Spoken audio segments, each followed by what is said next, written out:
Bonjour à tous, je suis très heureux de vous retrouver pour un nouvel entretien avec une audioprothésiste Entendre. Elisabeth, bonjour. Bonjour Mac. Alors, votre rôle d'audioprothésiste, c'est bien sûr d'accompagner les malentendants, mais c'est aussi d'accompagner les parents dont les enfants sont malentendants.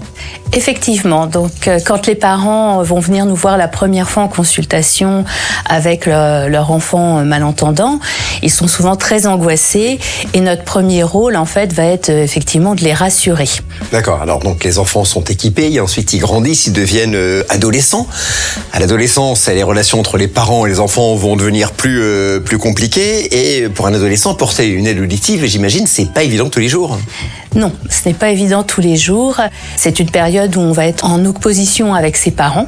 Et c'est une période où on est beaucoup plus sensible aux moqueries. Le handicap est souvent rejeté. Et ce qu'on va rejeter en premier, en fait, c'est la partie visible, d'où les appareils.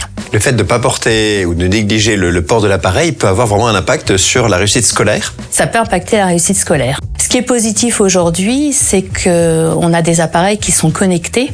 Donc nos jeunes aiment beaucoup ça. Ça va leur permettre sur leur téléphone de pouvoir recevoir leurs appels, de pouvoir recevoir leurs vidéos. Et donc la communication avec leur entourage va passer en fait en streaming dans leurs appareils auditifs. À quoi doivent être sensibilisés particulièrement les parents et à quels signes de la part de leurs adolescents doivent-ils être vigilants ?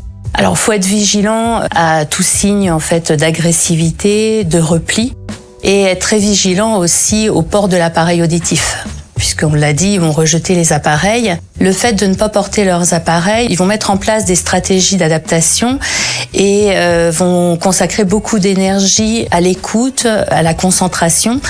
Et toute cette énergie, c'est au détriment en fait de l'énergie qu'ils pourraient mettre dans leurs études et à la construction de leur avenir. Est-ce qu'il y a des espaces pour les ados malentendants pour qu'ils puissent échanger entre eux, profiter de leur retour d'expérience, se partager des conseils, des tips ? Pour un enfant qui va être scolarisé en milieu spécialisé, les échanges vont se faire directement au sein de l'école. Pour tous les enfants en fait qui vont être en intégration, là ça va devenir un petit peu plus compliqué et donc Internet en fait et tous les réseaux sont des biais importants pour pouvoir continuer à échanger parce que c'est très important pour eux de pouvoir échanger avec d'autres enfants malentendants ou des jeunes adultes ou adultes qui étaient malentendants et qui sont passés par cette phase et ce qui va leur permettre de construire leur identité. Merci beaucoup Elisabeth pour ce témoignage et ces éclaircissements. Eh bien merci Mac. Et vous pouvez retrouver tous les entretiens avec les audioprothésistes Entendre sur le site entendre.com. Entendre, vous relier à tout ce qui vous entoure.